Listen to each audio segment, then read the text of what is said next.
and other members of the investigation team. Many thanks to them. Many thanks to them. Thanks to my bench officers, assistant bench officers, and those who operated our devices and machineries, including Mr. Meher, a lot. He has done a lot in the preparation of the judgment. I also like to extend thanks to my registry, to all the staff, and to the respected journalists who have been working very hard to collect the information of this tribunal during the last a long period. And we are very much grateful to the members of the martyrs and those who have lost their eyes, their skulls, their nose, legs, hands, handicapped hands. In spite of being handicapped, they attended the court. They deposed in the court, and they assisted in the running of the trial of the case. We are thankful to our police personnel and all other security staff, BGB, SB, DB, Metropolitan Police, and all others. And many thanks to those who have come to depose in the court. And very much thankful to the prosecution. The learned prosecutor, Mr.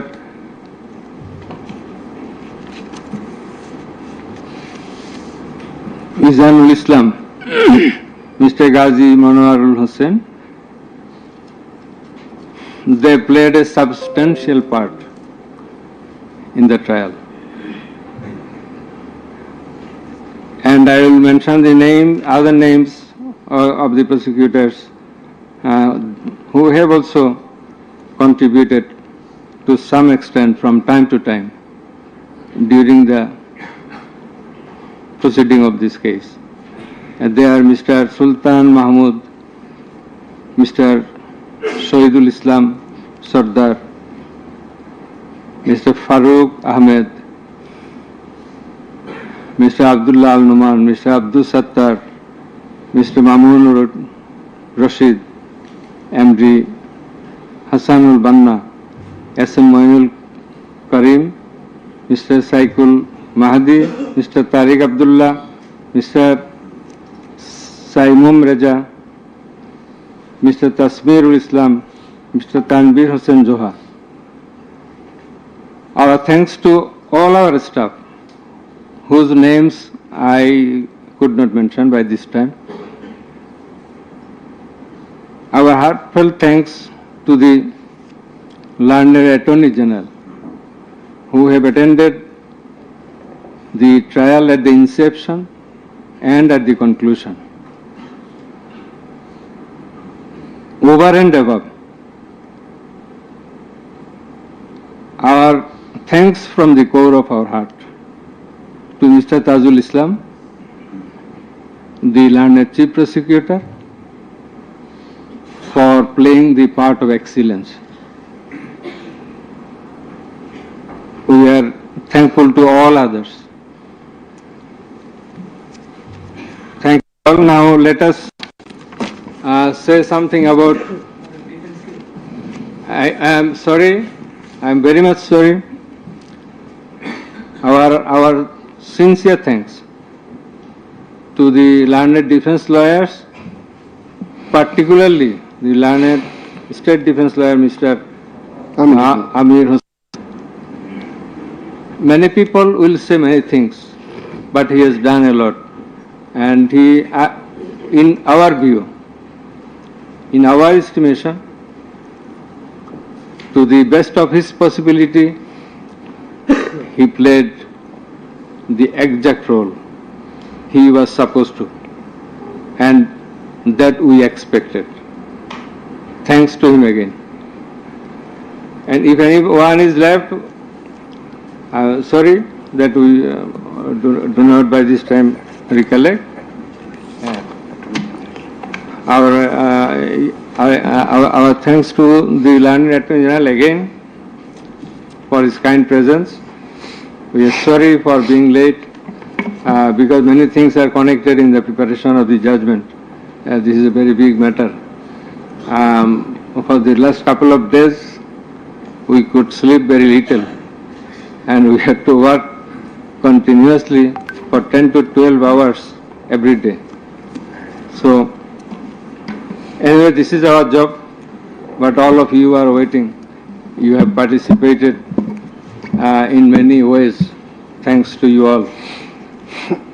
Now let us discuss something about the judgment. I want to give an idea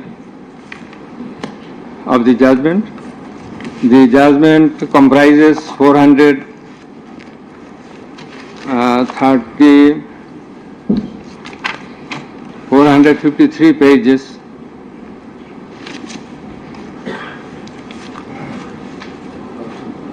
and it consists of 6 parts. The first part includes the index, description of the prosecutors, learned prosecutors and the learned defense counsels, introduction of the accused, origin and object of the tribunal, jurisdiction of the tribunal. Article 7 of the Rome Statute, which is the basis of trial of our tribunal. Elements of the crime against humanity. We are trying the offense, we are holding trial of the crime against humanity. So, elements of crime against humanity, these are enunciated by the Rome Statute and being followed and exercised by the International Criminal Court and other international tribunals. We are also following the Rome Statute as well as our law, and particularly the elements as enshrined therein. And the elements of superior common responsibility. In such cases, superior common responsibility is bulkily involved, and that's why we have to have regard to this aspect as well. And we have stated the standard of the tribunal. That is, we compare the standard of this tribunal with the standard of the other international tribunals as well as the International Criminal Court. And we have said about the trial procedure, Part 2, pre-trial proceedings, Part 3, prosecution story and defense case. We have stated about learned chief prosecutor submission on charge, learned state defense counsel's submission on charge, thereupon decision on charge, and then we have given the description of evidences in Part 4. In Part 4, we have also given an account of the testimonies of the prosecution witnesses. In Part 5, we have given the illustration of the evidences, that is the discussion of the evidences. Used arms and ammunitions. We have given an account of the used arms and ammunitions. We have given a description, we have discussed about the telephonic conversations of accused Sheikh Hasina with a number of persons from time to time.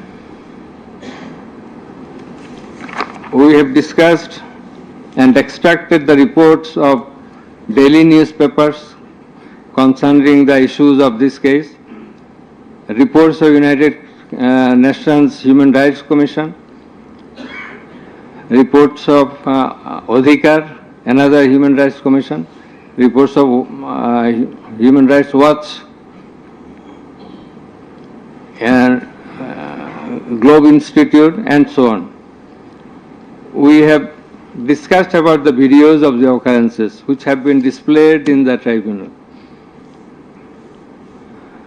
And we have described the extent of cruelty administered upon the victims who have died and who have been seriously injured and lost their vital organs of the body. And we have talked about seized alamots. We have given account of the murders, number of murders, in accordance with the Gazette notifications published by our government and in accordance with the reports of United Nations Human Rights Commission and other organizations. In this context, I want to say that the exact report of martyrs or the victims or the sufferers or the injured persons or those whose whereabouts could not be traced, this is quite natural. You will understand that since our liberation war in 1971, still we could not finalize the list of murderers, the list of freedom fighters, list of the war criminals and others. So there are lists, but it varies. So it's a timely matter. It may vary. Somewhere you will find the figure 800, somewhere 1000, somewhere 1400. So substantial amount of the protesters have been killed. This is the fact. We have described the police messages and directions passed from the high-ups to the downwards for doing the needful to control the protesters, curfew orders. Then in part 6, we have described, we have given an account of the learned Chief Prosecutor's arguments. The points of arguments, pertinent points of arguments have been described. We have also described the pertinent points of arguments raised by the learned State Defence Council. Thereafter, we have given an account of our observations and inference. And finally, we passed the order. So this is all about the judgment. Now we will read out the very pertinent portions of the judgment one by one. At first, our learned member 2, he will read out a portion of the judgment commencing from origin and object of the tribunal, jurisdiction of the tribunal, and he will read out Article 7 of Rome Statute, elements of crime against humanity, elements of superior command status, responsibility, and then the charges. Thereafter, learned member 1, he will read out some portions from the discussion of the evidences, the report of the United Nations Human Rights Commission, and then the extent of cruelty administered upon the victims, and thereafter the points of arguments submitted by the learned Chief Prosecutor and the learned State Defence Council. And finally, I will read out the conclusion and the order. So it will take about 40 minutes. We hope that you will be listening to the deliberations. Thank you very much. Now the turn of our learned member 2, he is reading out as I have mentioned. Origin and object of the tribunal. The International Crimes Tribunal has been established under the International Crimes Tribunal Act 1973 to provide for the detention, prosecution and punishment of the persons for genocide, crimes against humanity, war crimes and other crimes under international law committed within or beyond the territory of Bangladesh, whether before or after commencement of the Act. Jurisdiction of the Tribunal. The Tribunal has got the jurisdiction to try the offences enshrined in Section 3 and 4 of the International Crimes Tribunal Act 1973. Section 3 provides, a tribunal shall have the power to try and punish any individual or group or individuals, organization or any member of any disciplined force, auxiliary force or intelligence agency who, irrespective of his nationality, commits or has committed within or beyond the territory of Bangladesh, whether before or after the commencement of this Act, any of the crimes mentioned in its subsection 2. According to subsection 2 of section 3, the following acts or any of them is crime within the jurisdiction of a tribunal for which there shall be individual responsibility. The Constitution of Bangladesh has given upper hand in Article 47, Subarticle 3 thereof to the application of the provisions of International Crimes Tribunals Act 1973 in the following manner. Notwithstanding anything contained in this Constitution, no law nor any provision thereof providing for detention, prosecution or punishment of any persons who is a member of any armed or defense or auxiliary forces or any individual group of individuals or organization, or who is a prisoner of war for genocide, crimes against humanity, or war crimes and other crimes and crimes under international law shall be deemed void or unlawful, or ever to have become void or unlawful on the ground that such law or provisions of any such law is inconsistent with or repugnant to any of the provisions of the constitutions.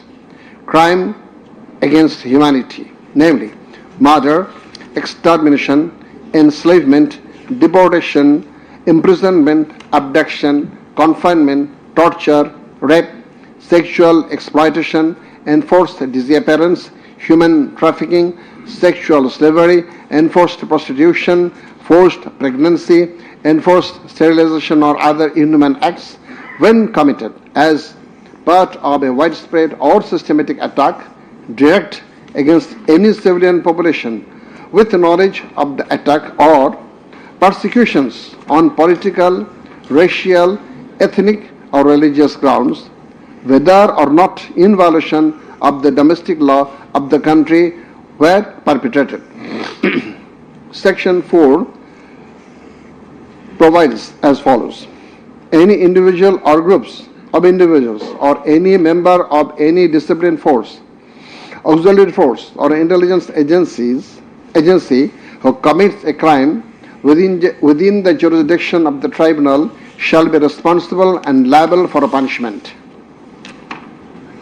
Any commander, superior officer or leader who orders, permits, acquiesces, incites or participates in the commission of any of the crimes specified in section 3 or is connected with any plans or activities involving the commissions of such crimes, or who fails or omits to discharge his duty to maintain a discipline or to control or supervise the actions of the persons under his command or his subordinates, whereby such persons or subordinates or any of them commit any such crimes, or who fails to take necessary measure to prevent the commission of such crimes.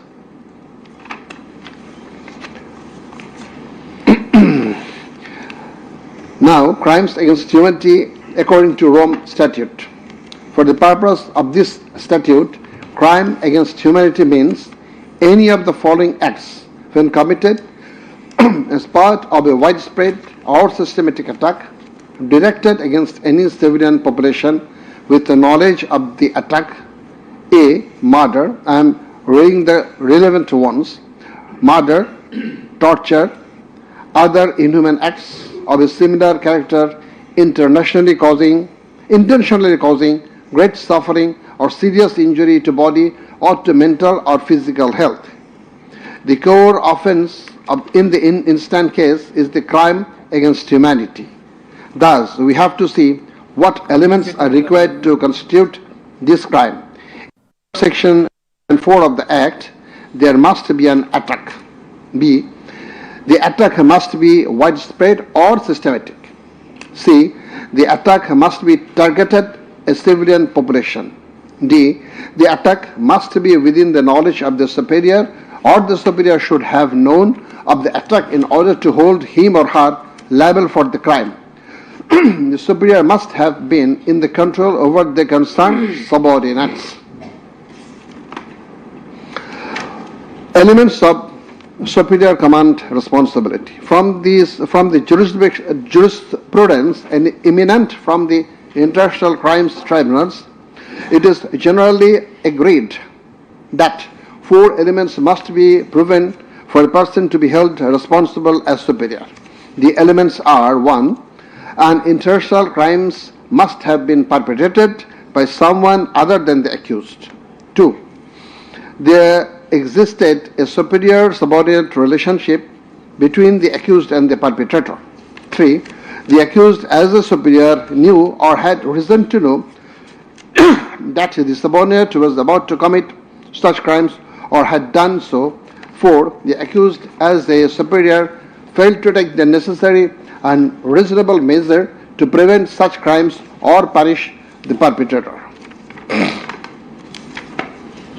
Section 4, subsection 2 of the International Crimes Tribunal Act provides that any commander or superior officer who orders, permits, acquiesces, or participates in the commission of any of the crimes specified in Section 3 or is connected with any plans and activities involving the commission of such crimes, or who fails or omits to discharge his duty to maintain discipline or to control or supervise the actions of the persons under his command or his subordinates, whereby such persons or subordinates or any of them commit any such crime, who fails to take necessary measures to prevent the commission of such crime is guilty of such crimes. Now, I am going to read the charges. On the point of the jurisdiction of this tribunal raised by the learned State Defense Council, it may be noted that there is no scope in law to raise such question, since question of jurisdiction of the tribunal is barred by Section 24 of the International Crimes Tribunal Act. Regarding the allegations against the accused, he merely made flat denials thereto without showing anything subsistence contrary to the acts complained of.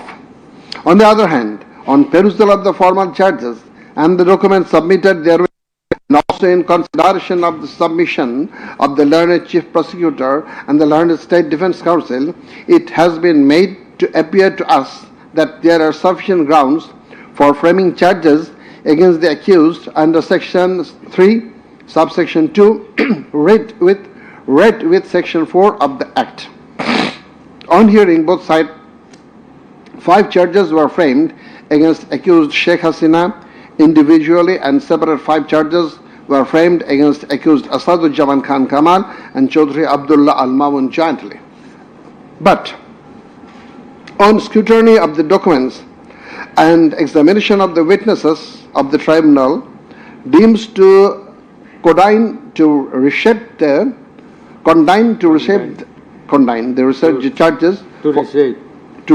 charges for ends of justice, and accordingly the same charges framed earlier have been modified in the following manner. Charge number 1.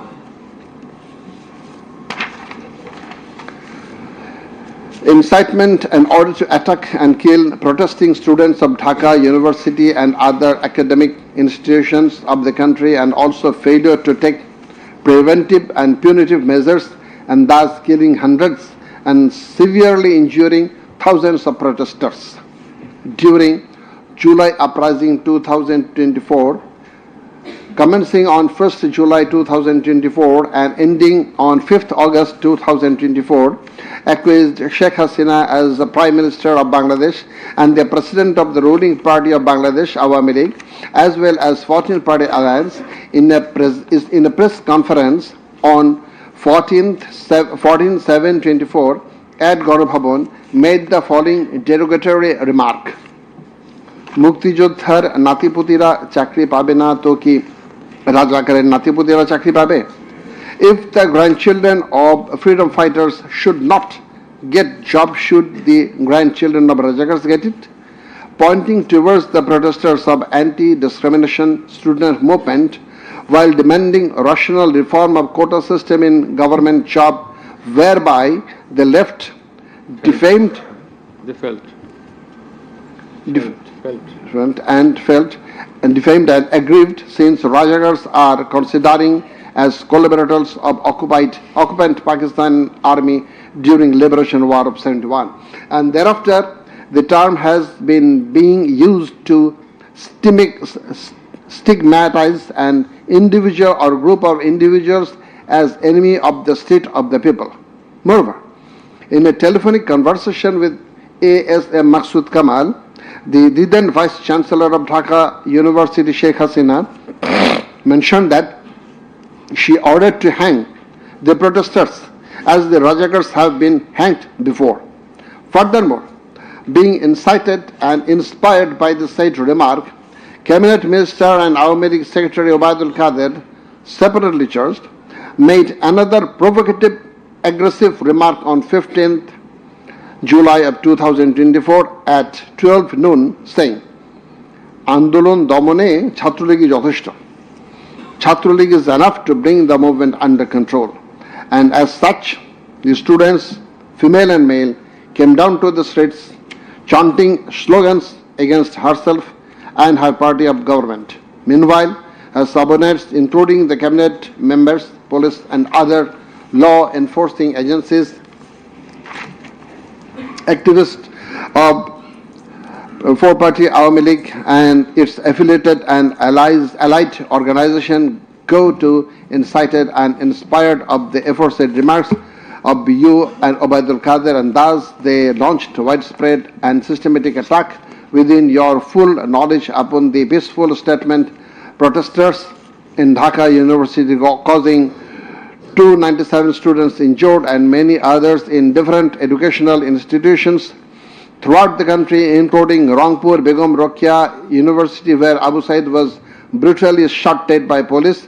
By your incitement and order to kill the protesting students who have been injured and killed as the aforesaid, and also by failure to take preventive and punitive measure against the perpetrators, accused Sheikh Hasina committed the crimes against humanity under Section 3, Subsection 2, under Section 4, Subsection 1, Clause B, and Section 4, Clause 3, Subsection 3, read with Section 20A of the International Crimes Tribunal Act 1973.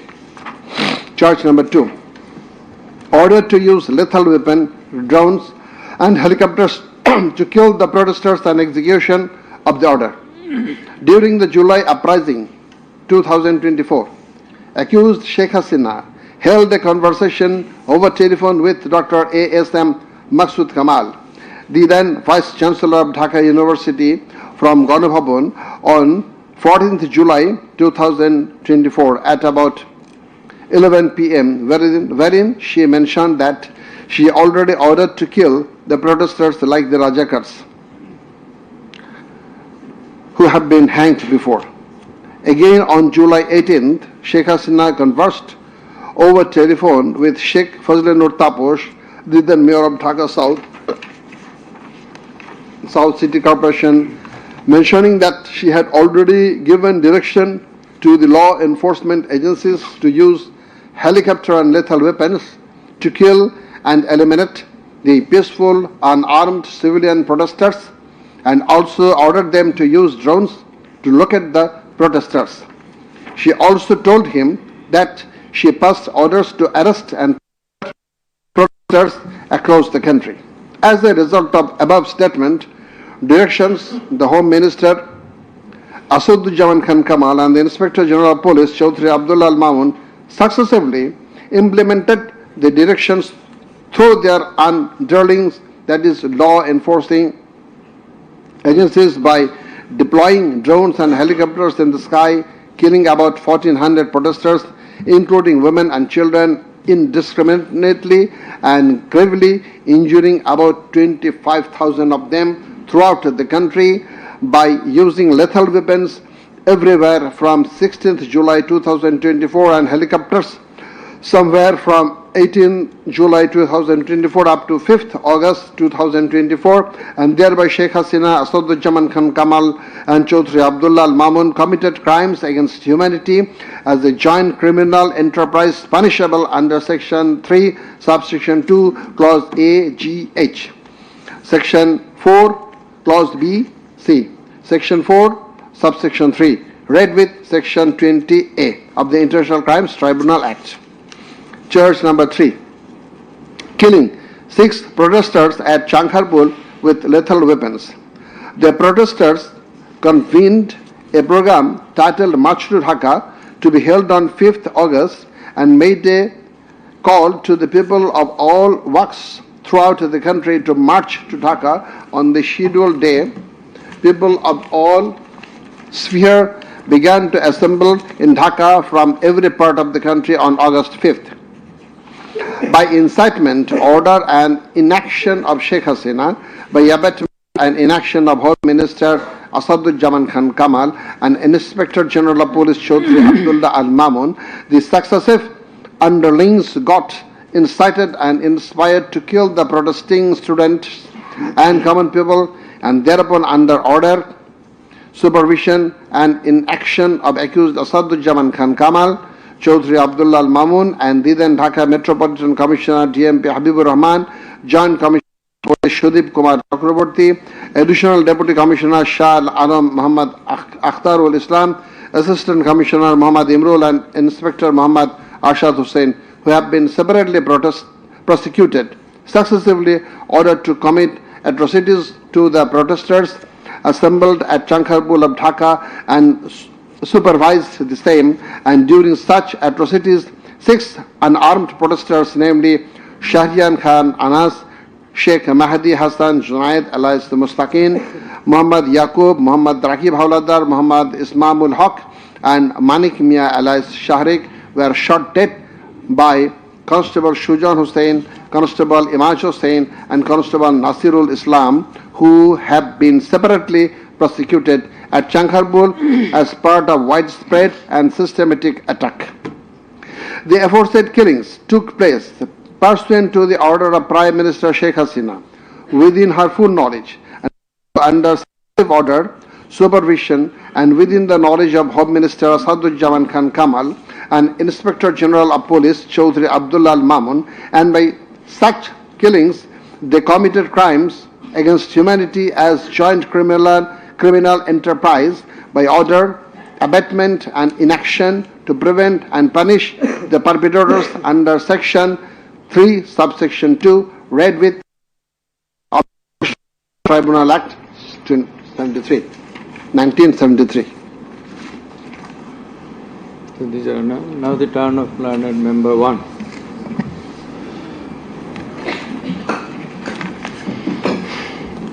It transpires from the prosecution witnesses deposed in corroboration of the facts of incitement and order of accused Sheikh Hasina to deploy drones and helicopters and also to use lethal weapons to kill the protesters. The daily newspapers of Bangladesh also published reports of such incitement and order of Sheikh Hasina. Moreover, the prosecution exhibited the pendrive CD containing telephonic conversation of Sheikh Hasina with Dhaka University Vice Chancellor A.K.M. Maqsood Kamal, Dhaka South City Corporation Mayor Fazlenut Taposh and Hasanul Haq Inu. The concerned device containing the said conversations have been played in the tribunal, and thereupon we find that in the conversation with the Dhaka University Vice Chancellor A.S.M. Maqsood Kamal, accused Sheikh Hasina mentioned that she already ordered to hang the students as Razakars have been hanged. Now I am mentioning the substantial portion from his conversation with, from her conversation with ASM Maksud Kamal, the accused Vice Chancellor of Dhaka University. Sheikh Hasina, তো রাজাকারের তো ফাঁসি দিছি, এবার তাদেরও তাই করব, একটাও ছাড়ব না, আমি বলে দিচ্ছি। শেখ হাসিনা, কোন দেশে বাস করি আমরা? এদেরকে বাড়তে বাড়তে তো রাজাকার অবস্থা হয়েছে, দেখিস নাই? সবগুলোকে ফাঁসি দিছি, এবার তোদেরও ছাড়ব না। শেখ হাসিনা, সব এইগুলাকে বাইর করে দিতে হবে, আমি বলে দিছি, আজকে সহ্য করার পরে অ্যারেস্ট করবে, ধরে নেবে এবং যা অ্যাকশন নেওয়ার নেবে।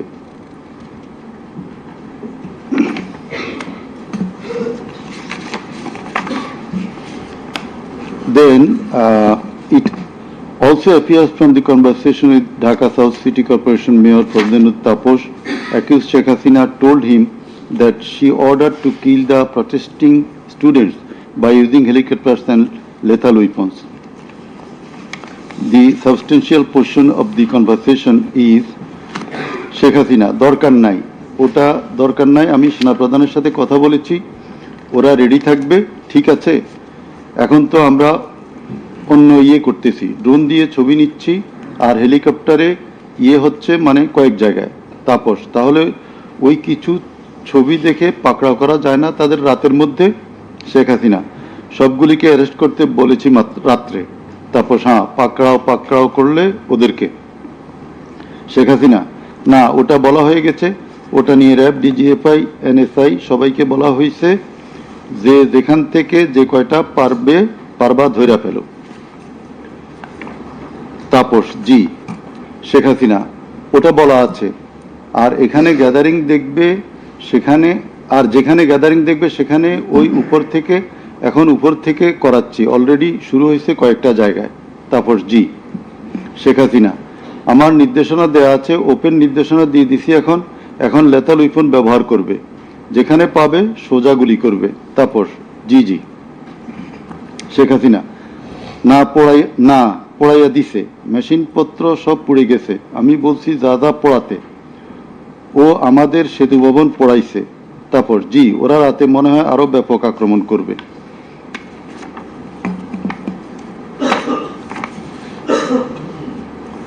In the conversation with the Hasanul Inu, accused Sheikh Hasina mentioned of bombing upon the protesters from the helicopter. The substantial portion, relevant portion from the conversation. Sheikh Hasina, না, আমি বলছি ক্যাজুয়ালিটির দরকার নাই, ওরা ব্যারিকেড নিয়ে আছে তো ঠিক আছে, আকাশ থেকে নামবে, তখন দুই পাশ দিয়ে ধরবে, মেসেজটা দিয়ে দিতে পারেন যে সেনা পাঠানো হচ্ছে আর হেলিকপ্টার দিয়ে সোজা বম্বিং করা হবে, র্যাবের হেলিকপ্টার দিয়ে উপর দিয়ে মারবে। হাসানুল কিনু, আপনি এই জামাত শিবিরের মেরুদণ্ডতা আবার ভেঙে দেন ঢাকা শহরে। শেখ হাসিনা, একেবারে। শেখ হাসিনা, হ্যালো। হাসানুল ইনু, হ্যালো, জি, আসসালামু আলাইকুম, আমি ইনু বলছিলাম, হ্যালো। শেখ হাসিনা, হ্যাঁ বলেন। আচ্ছা, আমি এটা স্ক্রলে দিয়ে দিতে বলছি যে তোমরা ছাত্ররা সব ঘরে ফেরো, গার্ডিয়ানদেরকে বলছি এইখানে কিন্তু জঙ্গি হামলা হয়েছে। হাসানুল ইনু, হ্যাঁ, এটা রাইট। শেখ হাসিনা, না, এটা আমাকে বেশ কিছু আন্তর্জাতিক পাইছি, তারা এটাকে জঙ্গি হামলা হিসাবে কনসিডার বলতেছে। হাসানুল ইনু, হ্যাঁ, জঙ্গি হামলাই হয়েছে, এই কার্ডটা খেলবো আমরা এখন।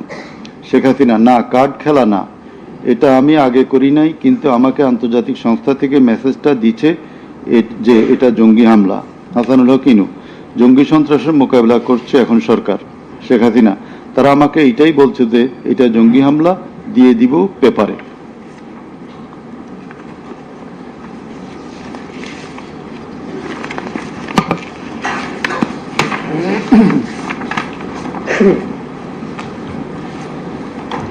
Reports of international and national organizations. United Nations Human Rights Office held an investigation into July-August 2024 at two cities in Bangladesh and mentioned in its report that the following inhuman and unlawful acts were committed by protesters during the movement and reported as follows. Based on direct testimony from senior officials involved and other inside sources, OHCHR was able to establish that the integrated and systematic effort using the entire range of police, paramilitary, military and intelligence actors, as well as violent elements linked to the Awami League to commit serious violations and abuses occurred with the full knowledge, coordination and direction of the political leadership.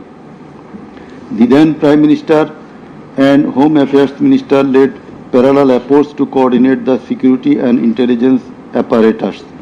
Both received regular reports on the situation on the ground from multiple sources. According to senior official testimony, reports provided to the Prime Minister by senior officials on 21 July and in early August specifically conveyed concern about excessive use of force.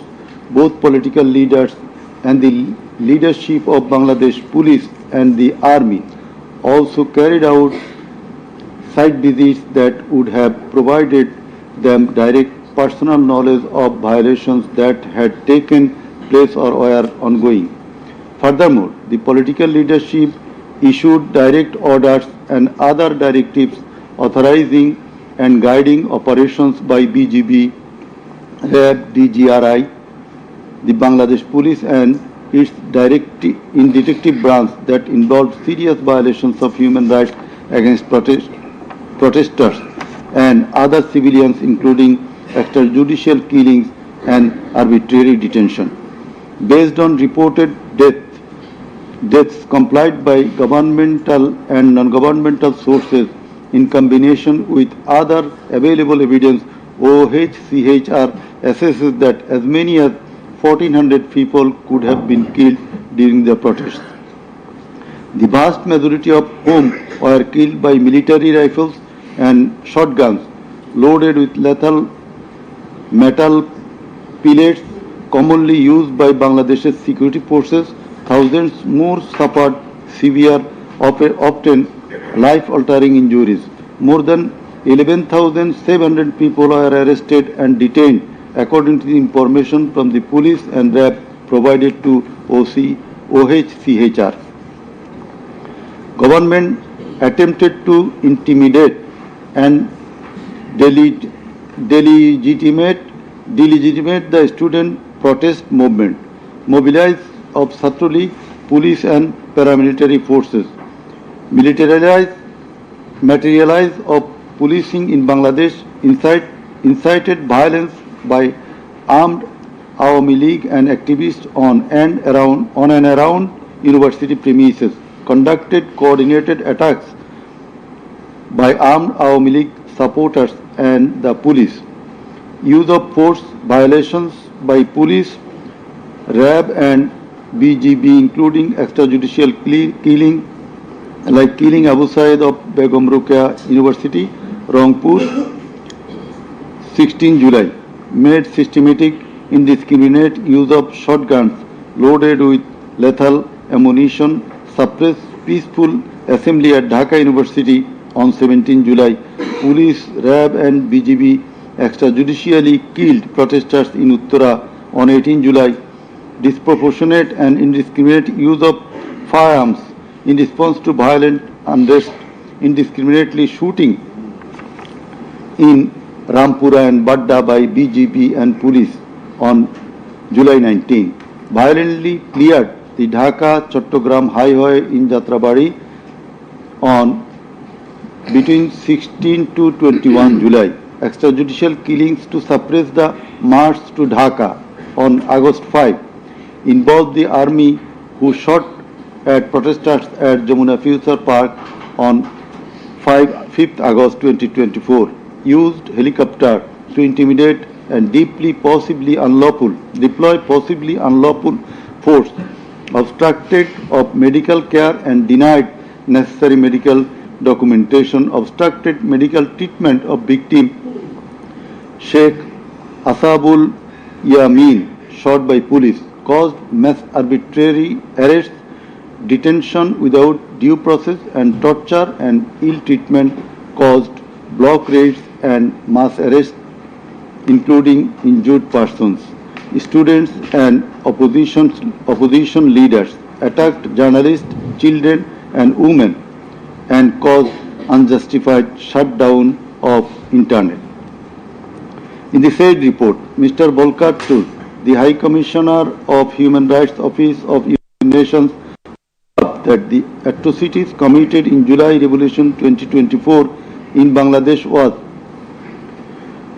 preconcerted and systematic in order to remaining in power. There are cogent grounds to believe that hundreds of extrajudicial killings, arrests, detention, and torture were carried out by the political leaders and the highest law enforcing authorities within their knowledge and under their direction and supervision as strategy to suppress the movement, whereby human rights have been seriously violated and thus international crimes have been committed. He also observed that the evidences collected do depict a picture of widespread state atrocities and targeted killings. He further remarked that such atrocities ought to be brought under accountability. There are many other similar reports by the Global Institute International Truth and Justice Project, Bloodshed in Bangladesh, World Report 2025 of Human Rights Watch.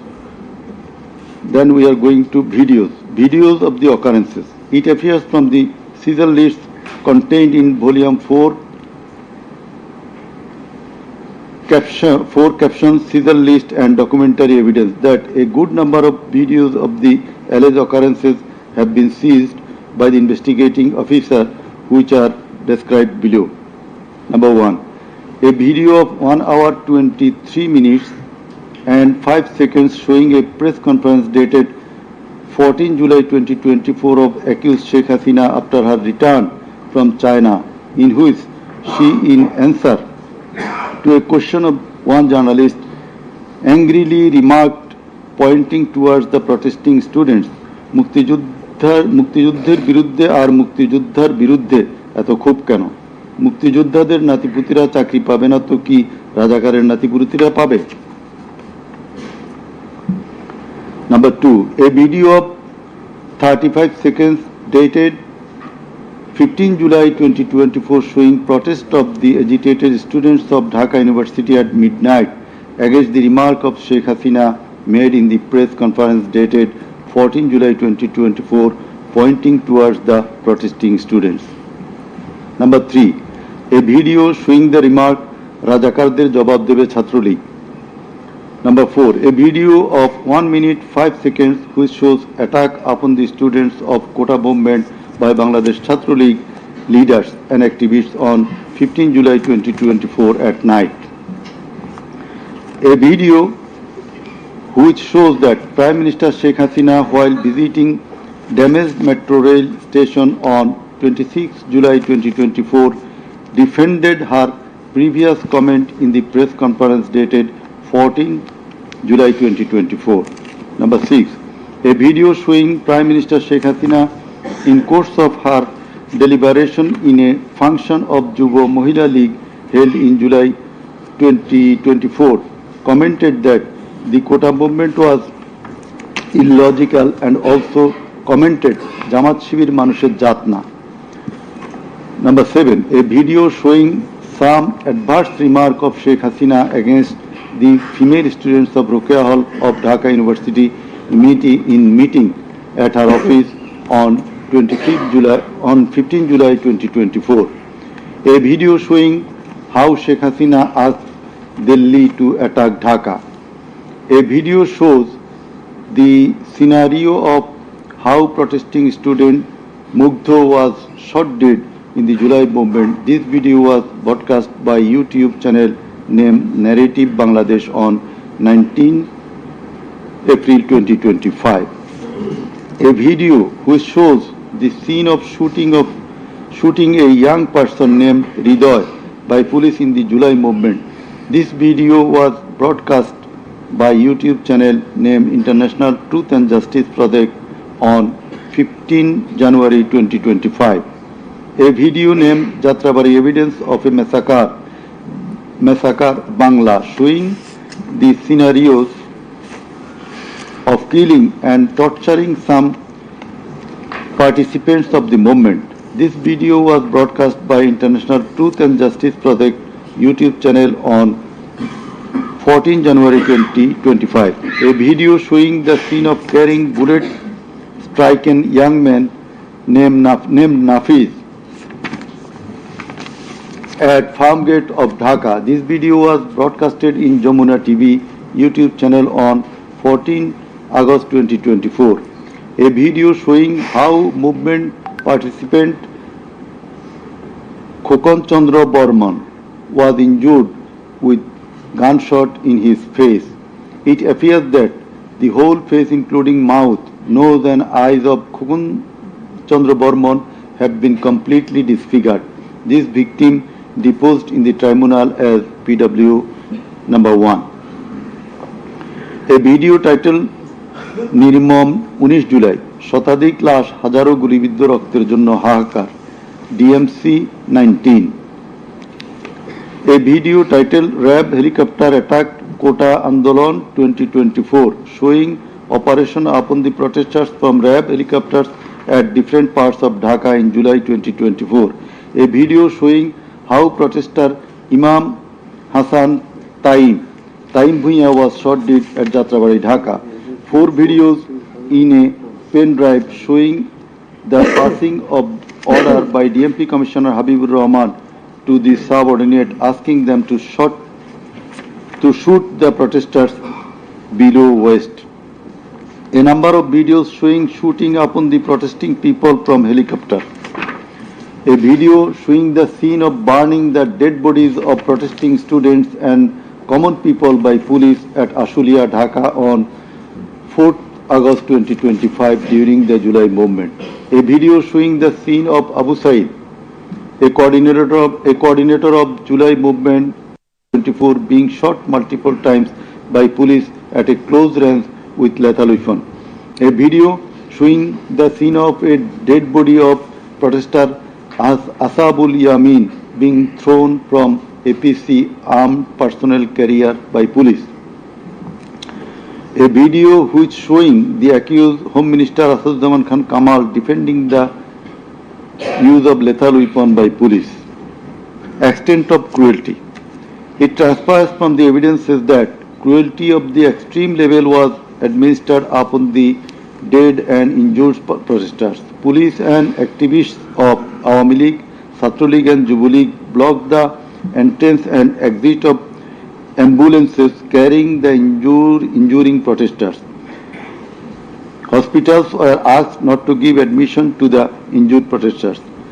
It appears from the testimony of PW2 that in some cases patients were searched by police and ruling party activists. Doctors were intimidated and some of the doctors were transferred due to giving treatment to the protesting injured persons.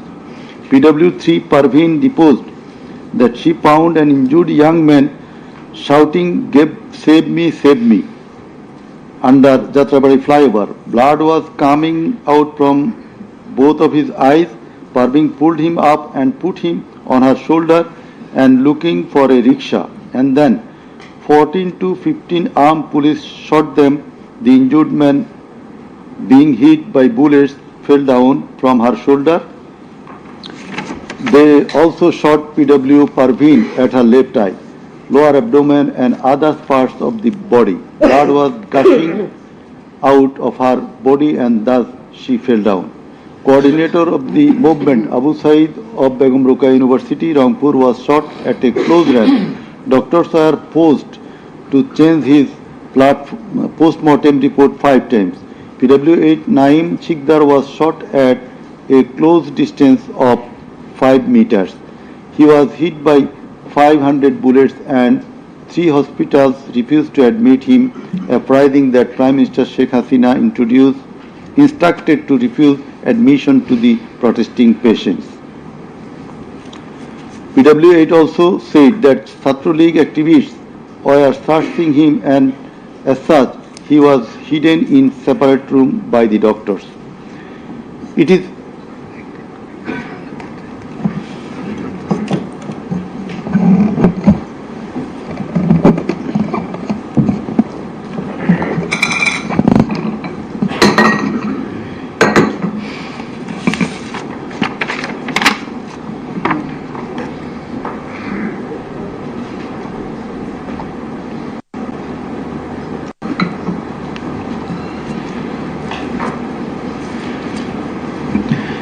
It is revealed from the evidence of PW9 Shahina Begum that police burned the dead body of her son along with some other dead bodies in Ashulia of Dhaka. PW10 MD Enab Nazez Zaki also stated that his son was killed and then the dead body was burnt by police in Ashulia. We find from the testimony of PW10 Asabur was shot dead and set ablaze. It appears from the testimony of PW13 Dr. Muhammad Mahfuzur Rahman that most patients admitted to the hospital had no skull. The detective branch members had forbidden the doctors not to be serious in the treatment of the protesting patients and also that they had been instructed from the higher authorities not to release the protester patients admitted there.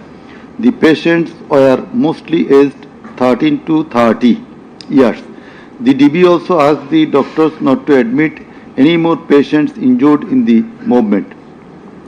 This witness also said that in order to hide the injured patients from the sight of DB personnel, the doctors adopted some tactic like changing the names of the patients and the type of injury in the admission register and recording road accident or other reasons instead of bullet wounds. It appears from the evidence of PW15 Dr. Hassanul Banna that police and Awami League activists prevented treatment of the protester patients, prohibited new admission of such patients, checked admission register, took away list of patients, set down entrance of the hospital and prevented entrance and exit of the ambulances and patients. This witness also said that one patient named Mustaqim Billah was admitted through an alternative entrance. To save the protester patients, the doctors had to change the name of the patients and particular of their problems. Remove them from the general ward to the post-operative ward, ICU special cabin. He added that treatment was given to such patients at risk of life of the doctors. We find from the deposition of PW18, Dr. Razibul Islam, that he was forced to change the post-mortem report of Abu Said 4 to 5 times. He was threatened with the saying that if he does not change the cause of death of Abu Said, he would be prosecuted. He was further told that there was an intelligence report against him. PW19 Shariful Islam was injured in the bombardment in Kustia. 62 pellets were removed from his body and 500 more still in his body. It is revealed from the evidence of PW21 Dr. Zakia Sultana that on 18 July 2024 they received 200 patients aged about 14 to 25 years with bullet injuries. On 19 July 2024 also similar number of patients with bullet injuries were admitted in the hospital. Numerous patients with bullet injuries were admitted on 4th, 5th, 6th August 2024. It further appears from the evidence of this witness that out of apposite patients, 493 lost one eye forever, 11 lost both eyes forever, 28 lost vision of both eyes, and 47 lost vision of one eye. It appears from the evidence of TW22, Mr. Idris, that while his son Maruf Hussain, after being shot by police, was being taken to the hospital, a policeman poked the wounded area of his son with the rifle butt. PW23 Amena Akhtar deposed that while Home Minister Asaduzzaman Kamal and IGP Chaudhry Abdullah Mamun were passing across Jatrabari, one police officer was showing them a video of their attacks on protesters and said, "Guli kori ekta, more ekta, ahuto hoy ekta, ektai jay, bakita jay na." It transpires from the testimony of PW27, Dr. Mashuk Ahmed, that Chhatralik activists stopped ambulance carrying protesting wounded near Shahidullah Hall of Dhaka University. They also checked the patient identity, asked the doctors not to treat the wounded protesters and also not to be so serious in their treatment. He further said 5 doctors were transferred elsewhere due to rendering treatment to protesters with bullet injuries. This witness also stated that the direction of the gunshot wounds of the patients treated on 19, 20, 21 July and 4-5 August in Dhaka Medical College Hospital was from the top to the bottom. He meant that the gunshot was done from above, which obviously imply helicopter. It appears from the evidence of PW47 Nahid Islam deposed that bullets were fired from helicopter and that many false cases were filed against the protesters, and also that the activists of Awam League, Jubo League and Chhatro League prevented the treatment and burial of protesters. Furthermore, some of the protesters were forcibly disappeared and many dead bodies of the protesters were concealed. He himself and some other student leaders were abducted. PW48 Ali Ahsan Junaid stated that on 15 July 2024, Chhatro League activists brutally attacked and injured the Dhaka University students, hindered going to the hospital and tortured them in the hospital. He further said that the protesters were fired from the helicopter. We find from the evidence of PW54, Mr. MD Alamgir, investigating officer, that the protester named as Ashabul Yamin was thrown down from the APC by the police.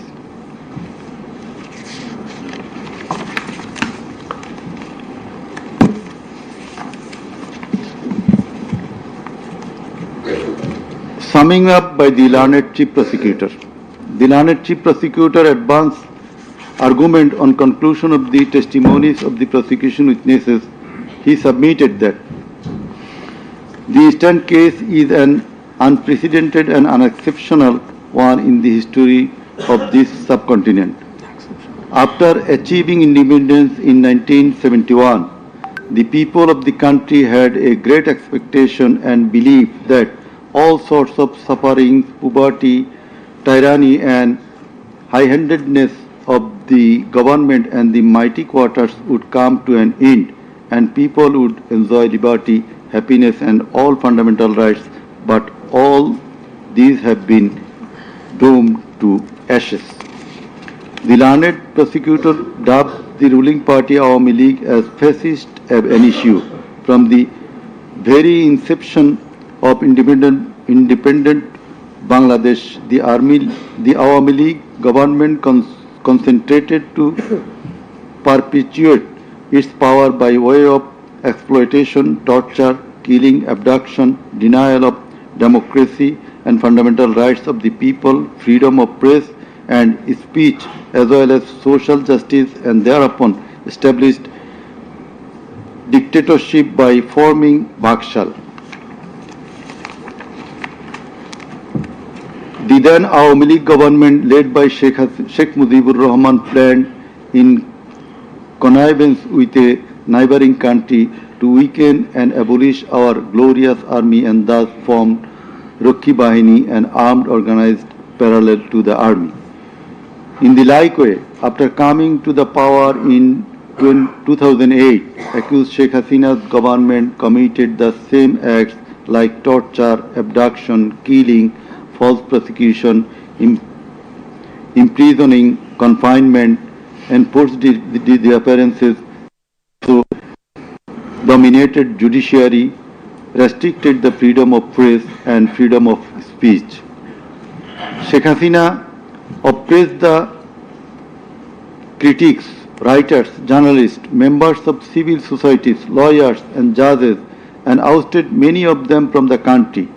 The then Chief Justice Sheikh S.K. Sinha, eminent writer and journalist as well as historian Mahmudur Rahman, politician and journalist Pinaki Bhattacharya, Shafiq Rahman, Ilyas Hussain, Kanak Sarwar, Mushfiqul Fazl Ansari, Oliullah Numan, Shahed Alam, Jawad Nirjor, Tasneem Khalil, Julkarnain Shaer, Barrister Abdul Razzaq were driven out of the country for speaking the truth and criticizing the government's misrule, oppression and loopholes.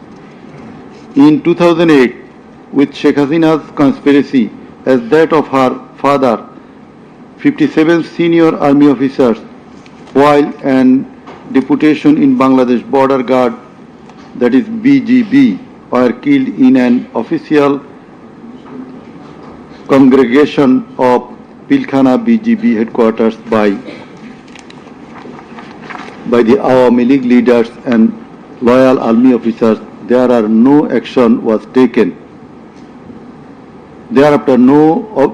was taken against those killers. In 2013, the law enforcers and the ruling party activists killed hundreds of innocent young and underage madrasa students in a congregation arranged by Islamic organization Hafazat-e-Islam at Shapla Chattor, Dhaka, without any cogent reasons, and thereafter no action was taken against the killers. For perpetuating her power, accused Sheikh Hasina politicized judiciary, army, law enforcing agencies, bureaucracies and all other departments and made them subservient of herself and her government.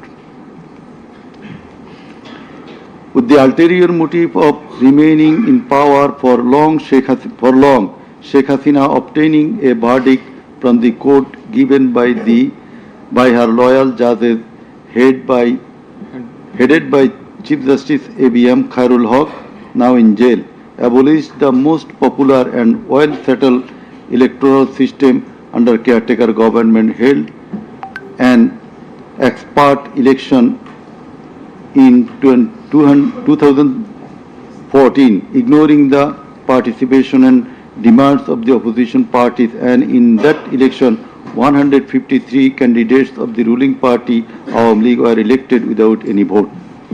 Again, a farcical election was held in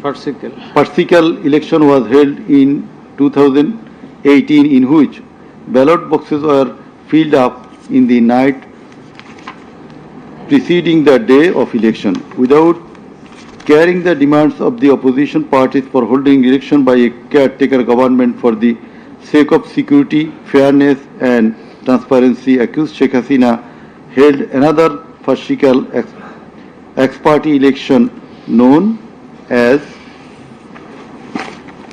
dummy election in January 2024 without allowing the political parties to participate. In 2024, the students launched a movement claiming reformation in the quota system in government jobs. They particularly demanded reduction of quota to 5% from 56%. instead of fulfilling the demand of the students or speaking with them on the issue, Sheikh Hasina, in a press conference on 14 July 2024, made a derogatory comment pointing towards the students of Kota movement, saying, "Mukti Juddhar nati putira chakri pabe na to ki Rajakarer nati putira chakri pabe." Whereupon the student of Dhaka University got extremely agitated and assembled at Raju Bhaskurjo in front of TSC of Dhaka University, where they protested against Sheikh Hasina's humiliating comment and demanded her apology. Meanwhile, Awami League Secretary and Cabinet Minister Obaidul Kader and Chhatra League Yuva League leaders stated in their party meeting that Chhatra League was enough to control the protesting students, and thus the agitation spread out in all other educational institutes throughout the country. The armed activists of Chhatra League and Yuva League attacked all on a sudden upon the protesting students with deadly weapons at the midnight, causing 297 of them injured and hospitalized. Moreover, the said terrorists hindered the injured students from going to the hospital, and furthermore, they also attacked the injured students in the hospital. From 16 July 2024, the Chhatra League and Yuva League terrorists, along with the law enforcers, killed and injured many students at various parts of the country. On 16 July 2024, as part of the widespread and systematic attack, student Abu Said of Rangpur Begum Ruqayya University was repeatedly shot at a close range by police, causing his death and also injured many protesting students. Accused Sheikh Hasina ordered the law enforcers and the activists of Awami League, Chhatra League and Yuva League to use drone, helicopter, lethal weapons to kill the protesters, and accordingly, from 18 July to 1st August 2024, they killed hundreds of protesters and injured thousands throughout the country by using drone, helicopter and various types of lethal weapons. As part of the widespread and systematic attack, in pursuance of the incitement and order of accused Sheikh Hasina and direct participation, abatement order and supervision of accused Asaduzzaman Khan Kamal and Inspector General of Police Chaudhry Abdullah Mamun, 6 protesters were brutally killed and many were seriously injured with lethal weapon by police at Sankarpur on 5th August 2024. Similarly, the law enforcers and activists of Awami League, Chhatra League and Yuva League killed 6 persons at Ashulia with lethal weapons on 5th August 2024. One of the 6 was unidentified.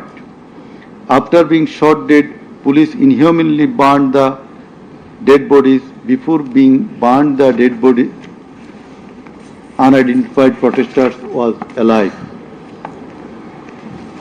The learned chief prosecutor submitted that the family members of the martyrs, the injured victims and other witnesses proved the aforesaid occurrences. The said occurrences were also recorded in videos and audios which have been played in the tribunal.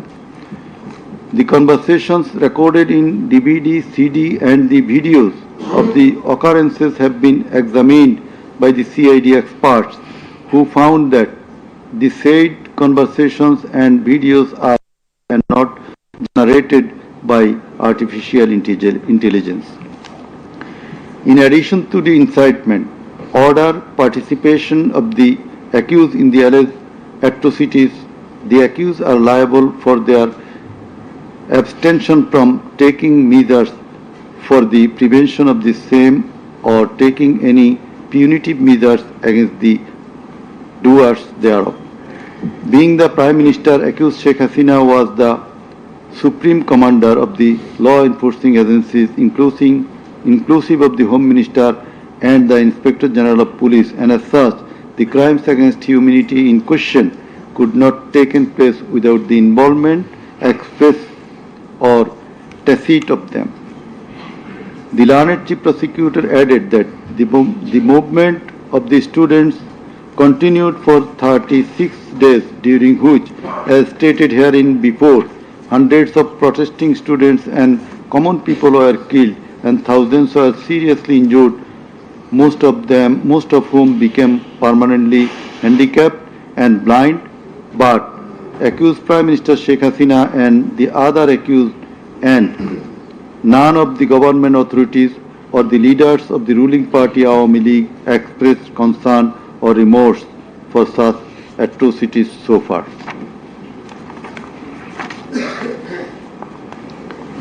Accused Sheikh Hasina, instead of expressing remorse or seeking apology for the said crimes, continued to commit further crimes by threatening the present government, the International Crimes Tribunal personnel and the prosecutors, and also the political party leaders in her hate speeches in audio conversations from time to time. This tribunal, by an order on the application of the prosecution, prohibited Sheikh Hasina to be restrained from making hate speeches anymore, but she continued to do so. Sheikh Hasina committed contempt of this tribunal by threatening the concerned officials of the government as well as the tribunal personnel, inclusive of the prosecutors, to kill 226 persons and burn the houses of the rival party leaders and activists in an audio conversation with one of her party activists, for which the tribunal drew a contempt proceeding against her.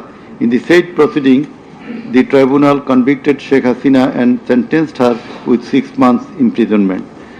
The accused committed crimes against humanity jointly by their incitement, order, abatement, participation and inaction, which come within the purview of joint criminal enterprise and superior command responsibility.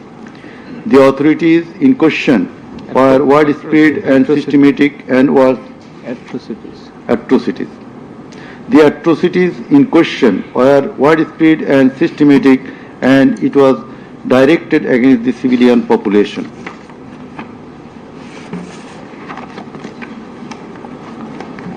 The learned chief prosecutor concluded his submission with the saying that in the circumstances it has been proved and established beyond reasonable doubt that the accused committed the crimes against humanity by their incitement, order, participation, abatement and also inaction, whereupon they deserve the maximum punishment as prescribed by section 3 subsection 2 A, G, H and section 4 subsection 1 subsection 2A, 4.2b, 4.2c and 4.3 of the International Crimes Tribunal Act 1973. He added that the evidences against the accused are so strong and adequate that if they are tried in any other court or tribunal in the world, they would be awarded the maximum punishment. It may be noted here that the learned prosecutor Mr. Sheikh Mahdi assisted the chief prosecutor by referring a number of decisions of different international tribunals. In the summing up session, the learned Attorney General of Bangladesh appeared and shared the concluding submission. In his submission, the learned Attorney General referred to the conviction and sentence of many of the heads of government and states in the world for their commission of crimes against humanity, and thereupon he asked for awarding maximum punishment to the accused of the instant case so that no other Prime Minister or the head of state recur such atrocities in the days to come.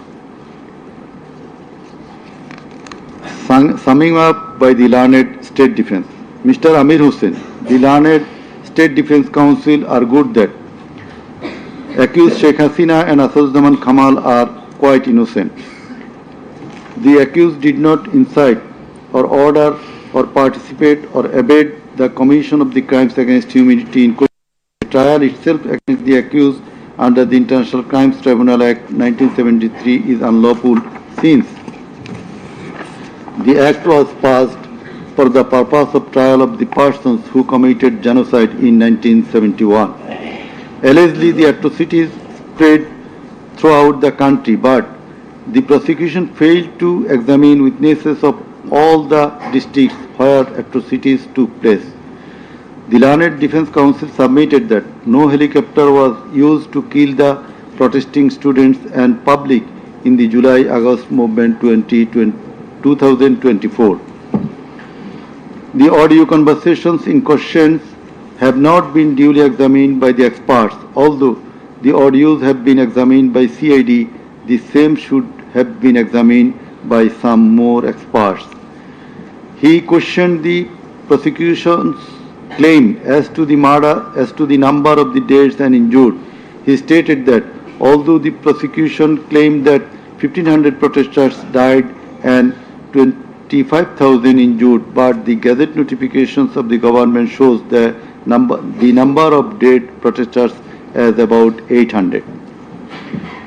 He emphatically asserted that accused Sheikh Hasina did neither incite nor order nor take part in the alleged atrocities or crimes against humanity. Mr. Amir Hussain vehemently opposed the words of the learned chief prosecutor terming Sheikh Hasina and Assaduzzahman Kamal as fascist. He also opposed the assertion of the learned chief prosecutor that Sheikh Hasina fled to Delhi due to the commission of the crimes against humanity by the wave of the mass movement.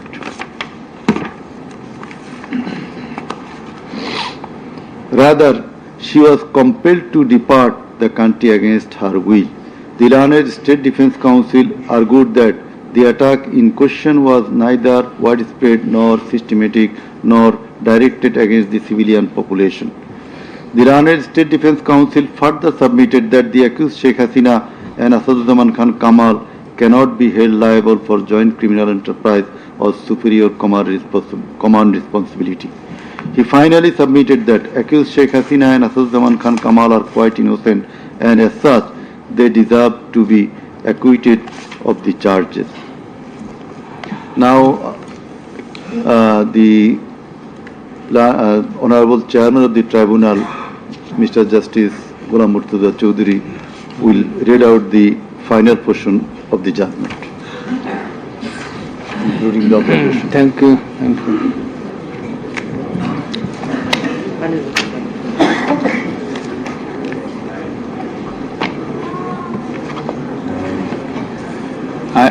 I will start with some matters of judicial notice. And before that, I am sorry that I did not mention the name of learned prosecutor Mr. Abdus Subhan Tarabdar. Sometimes he was found here. I think he remains busy in this tribunal too. Sorry? So, and he was seen sometimes here to assist us. So, our thanks to him as well. We have taken judicial notice of some incidents. Number 1, accused Sheikh Hasina started making contemptuous and hate speeches in the social media subsequent to the July movement 2024, whereupon she was ordered by this tribunal to be restrained from such speeches of contempt and hatred. Secondly, in a telephonic conversation with a party activist named Mr. Shakil, accused Sheikh Hasina, infringing tribunal's order, made some hateful and contemptuous remarks, asking said activist Shakil to kill 226 persons, as 226 cases have been filed against her, and to burn the houses of the rival people, whereupon this tribunal convicted her for contempt of the tribunal and sentenced her to 6 months imprisonment. Another one, the tribunal has further noticed one of her interviews published in the Daily Star a few days ago. The date has not been noted here, in which she impliedly admitted that atrocities had certainly taken place in July movement 2024, but she denied that she ordered to commit such atrocities. It has further been noticed by the tribunal that in another interview with a YouTube channel named Desh Samoy of India, accused Prime Minister Sheikh Hasina admitted her responsibility for the July 24 atrocities in the words,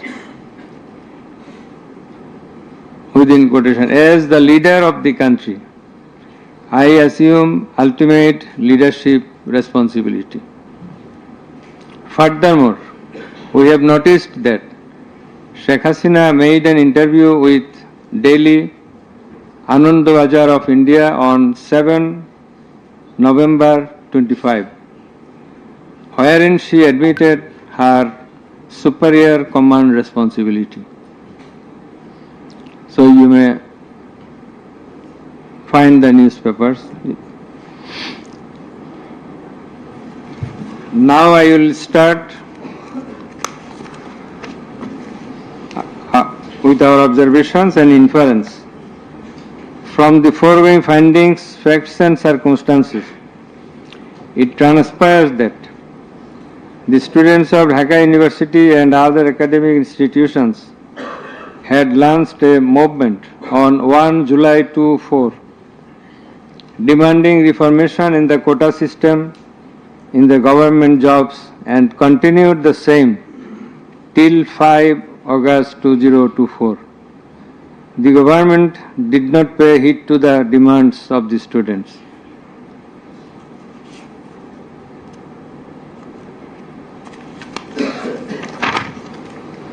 Instead of listening to the students and fulfilling their demands, the then Prime Minister, accused Sheikh Hasina, undermined the movement and made a derogatory remark pointing towards the students, terming them Rajakars. The term is an objurgation. In Bangla, this is a gali. In her words, Mukti Joddhar Natiputira Chakri pabe na to Rajakarer Natiputira pabe.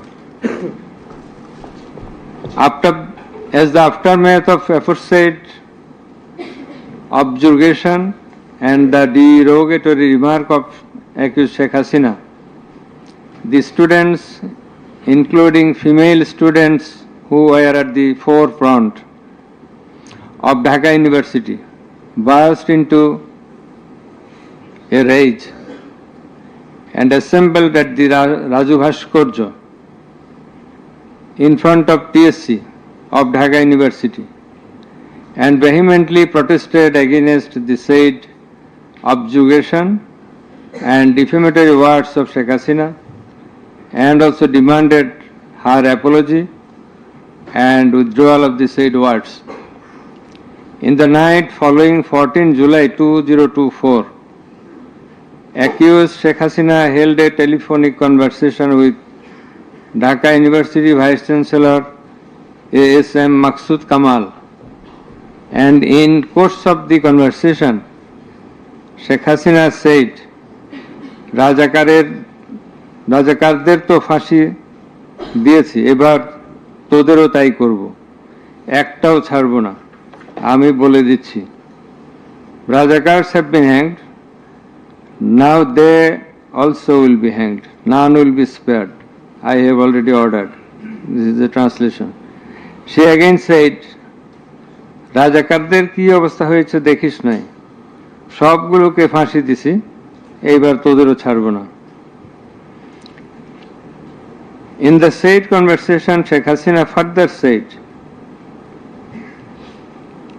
আমি বলে দিচ্ছি আজকে সহ্য করার পর arrest করবে, ধরে নেবে এবং যা অ্যাকশন নেওয়ার নেবে।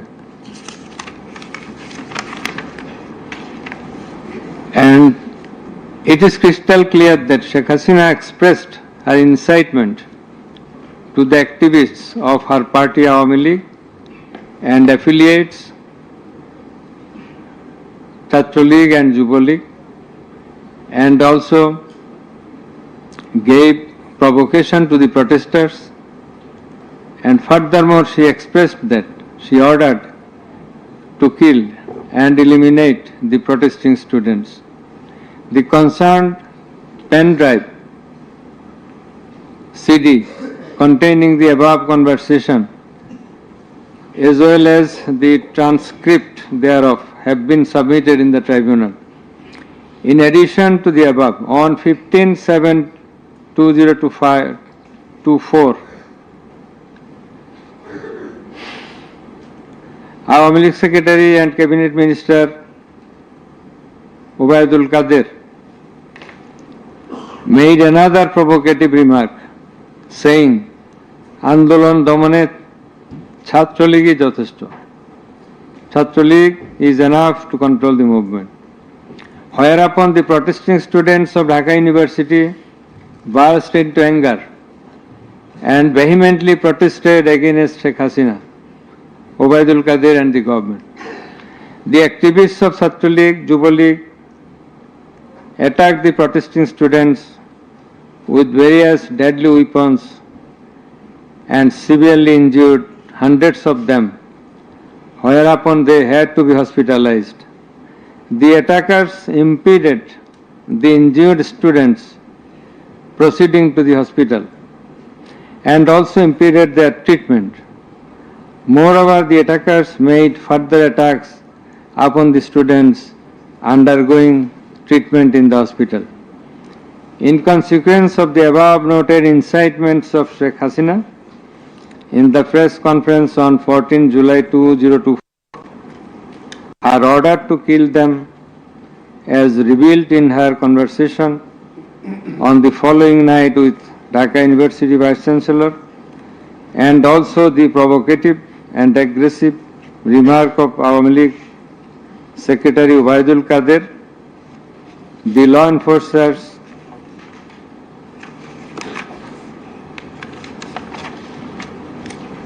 and activists of Chhatra League and Yuva League attacked the protesting students at Dhaka University throughout the country, inclusive of Rangpur, Begum Rokeya University, and in furtherance thereof, police shot Begum Rokeya University student Abu Said repeatedly at a close range, whereupon he succumbed to the gunshots. The above mentioned conversation of Sheikh Hasina with the Dhaka University Vice Chancellor S.M. Maqsood Kamal has been examined by the experts in the CID Forensic Laboratory, and it appears from the report of the examination that the conversation was genuine and that the same have not been generated by artificial intelligence, AI. The concerned experts deposed in corroboration of the genuineness of the impugned conversation.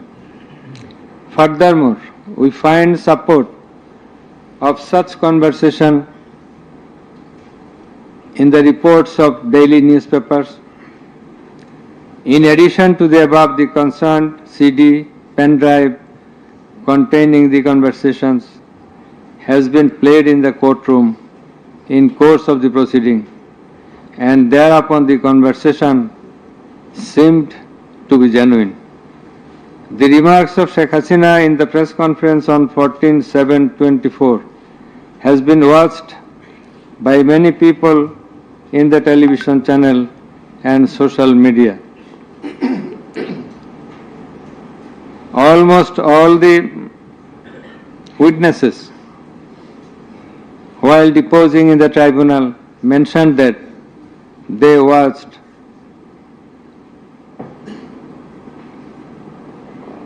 the videos in the medias. Moreover, the national daily newspapers published the said remarks on 15/7/24.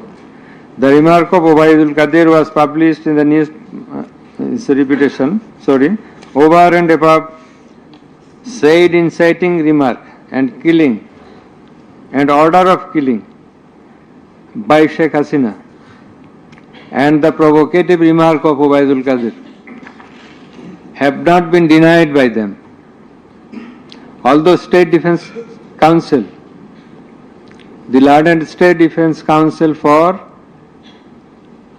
the absconding accused Sheikh Hasina and Asaduজ্জামান Khan Kamal submitted that the conversation between Sheikh Hasina and ASM Kamal, Maqsood Kamal, has not been properly tested, but he failed to show any cause and reasons in this regard.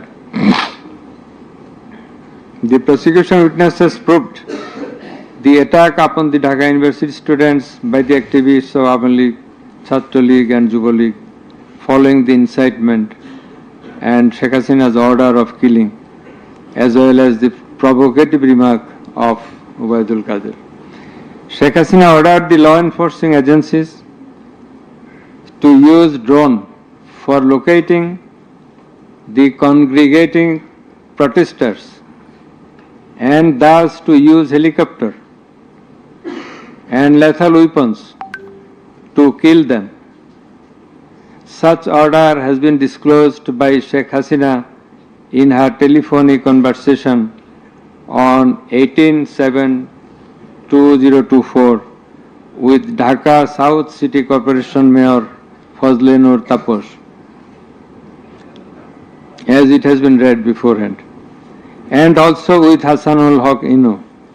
The concerned pen drive CD containing the aforesaid conversations have been submitted in the tribunal. The said conversations have been examined in the forensic laboratory of CID, and the concerned experts found that the conversations were genuine and not generated by artificial intelligence, AI. Moreover, the pen drive CD containing the conversations in question have been played in the courtroom, and we have heard the conversations, and thereupon it appeared to us that the conversations are real, not fake and fabricated. Accused Prime Minister Sheikh Hasina, accused Home Minister Asaduজ্জামান Khan Kamal, accused Inspector General of Police Chaudhry Abdullah Al Mamun acted jointly in connivance and collaboration with each other to commit the atrocities in order to kill the protesters throughout the country.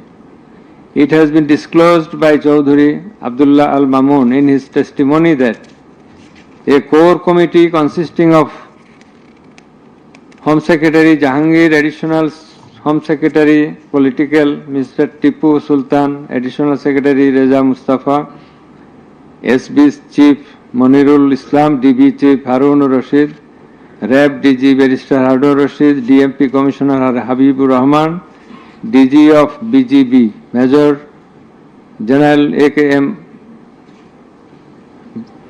Major General Ashrafuজ্জামান Siddiqui, DG of Ansar Major General AKM Aminul Haq, NTMC Chief Major General Ziaul Ahsan, DGFI Chief and NSI Chief used to hold meeting every night after 19 July 2024 at the residence of Home Minister Asaduজ্জামান Khan Kamal. Accused Chaudhry Abdullah Al Mamun said that instruction to the core committee used to come from the Prime Minister. He also said that at one stage of the movement, it was decided to use drone to locate the gathering of the protesters and to use helicopter and lethal weapons to control the movement. In a meeting of the core committee, Sheikh Hasina passed a direction to use lethal weapon. Additional DIG Joardar, who was present there, communicated the message to the police officers throughout the country to use lethal weapons accordingly. Furthermore, Chaudhry Abdullah Al Mamun said that in pursuance of the remark of Obaidul Qadir and Nanak that Chhatra League and Yuva League are enough to bring the movement under control.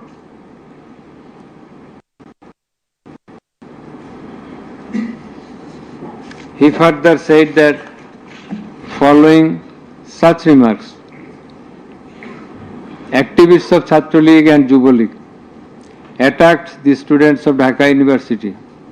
He also said that a lot of protesting students and public were killed by using drone, helicopter and lethal weapons throughout the country. Chaudhry Abdullah Al Mamun further asserted in his testimony that he, along with Home Minister Asaduzzaman Khan Kamal, Home Secretary and the MP Commissioner, went to Narayanganj on 29/7/24 to observe the situation of the movement, and on the way they stayed for a while in front of Jatrabari police station, and then DC Iqbal of Wari Zone showed a video to the Home Minister on his mobile and said, "We shoot one, that one dies, that one gets injured, but the others do not move." Therefore, it is perspicuous from the above that all the three accused led the operations against the protesting students and public jointly as a matter of joint criminal enterprise.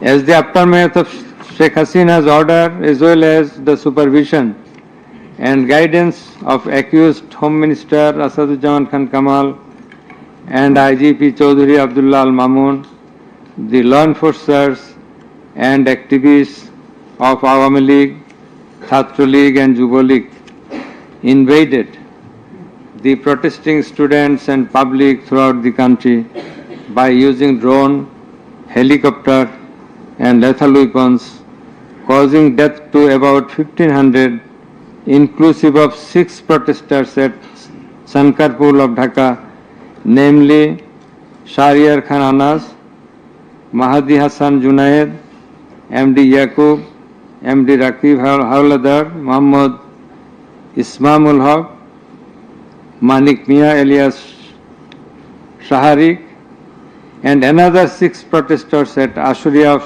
Sabar, namely Sajjad Hussain Sajol, As-Sabur,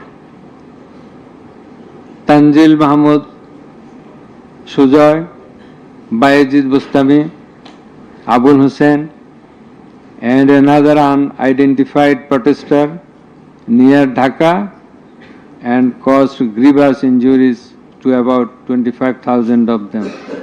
In Ashulia, the aforesaid 5 dead bodies and another body of an unidentified injured protester were burned with petrol by police. The law enforcers and the activists of Awami League and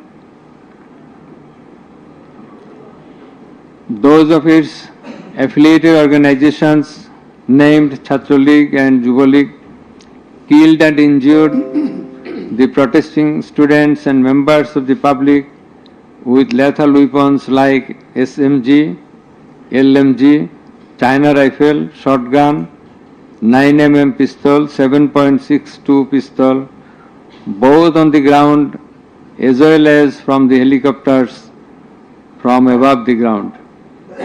The atrocities were committed by incitement, order, abatement, and failure to take preventive and punitive measures of the accused Prime Minister Sheikh Hasina, accused Home Minister Asaduজ্জামান Khan Kamal, accused Inspector General of Police Chaudhry Abdullah Al Mamun, and by the abatement, aid and perpetration of the underlings, that is the subordinates. Some of the injured victims, members of the families of dead and injured protesters, other eyewitnesses from different parts of the country deposed in support of the atrocities of killing and injuring hundreds and thousands of protesters all over the country. Under the foregoing facts and circumstances, it has ostensibly been substantiated that the atrocities of killing and gravely injuring the protesting students and public took place almost all over the country. In view of the testimony of the investigating officer, the atrocities during the July movement 2024, the atrocities occurred in 50 districts and lethal weapons were used in 41 districts of Bangladesh. We also find that victim witnesses from many districts testified in the tribunal stating that killing and injuring the students and common people took place in their respective districts during July movement 2024. Thus, it is clear enough that attack in question was directed against civilian population and it was widespread and systematic. Therefore, in the atrocities of killing and gravely injuring the protesters, as aforesaid, accused Prime Minister Sheikh Hasina committed crimes against humanity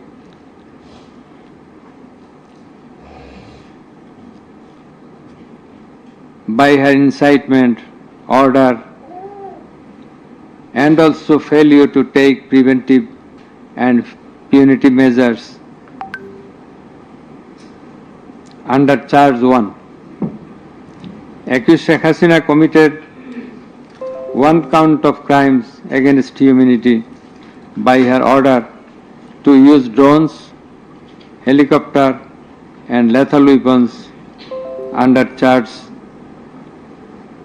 number 2, count 1. Accused Prime Minister Sheikh Hasina committed crimes against humanity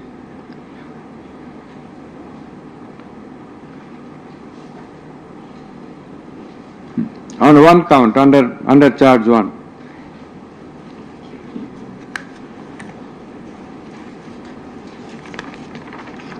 Accused Asaduজ্জামান Khan Kamal and Chaudhry Abdullah Al Mamun committed crimes against humanity by their abatement in the use of drones, helicopter and lethal weapons under charge number 2, count 2. Accused Asaduজ্জামান Kamal and Chaudhry Abdullah Al Mamun committed 2 counts of crime against humanity under the same charge by their abatements and failure to prevent the atrocities at Sankarpur, Dhaka, and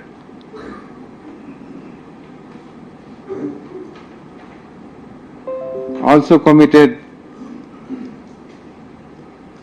crimes against humanity by their abatements and failure to prevent the atrocities in Ashulia, Sabha, Dhaka under the same charge.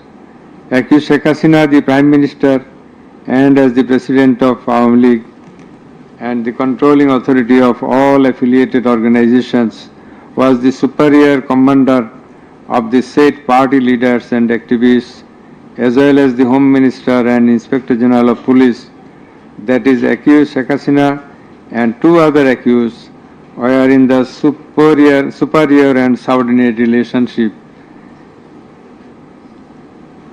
On the other hand, the Home Minister was the superior of the Inspector General of Police, that is, they were in the superior and subordinate relationship. As required to be an element as required by the provisions of Rome Statute. In the like way, all the police officers were subordinate to the Inspector General of Police. They worked under him. Thus, it is apparent that accused Prime Minister Sheikh Hasina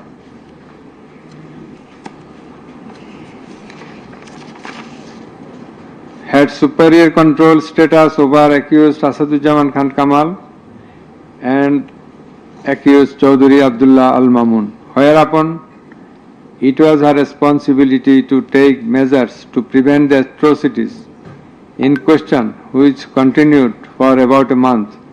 She did not also take any punitive measures against the perpetrators.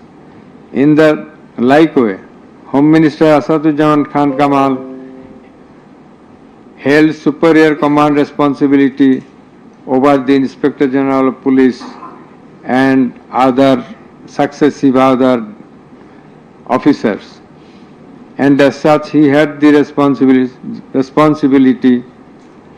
superior command responsibility to prevent all of them from committing the atrocities and for taking punitive measures against the perpetrators.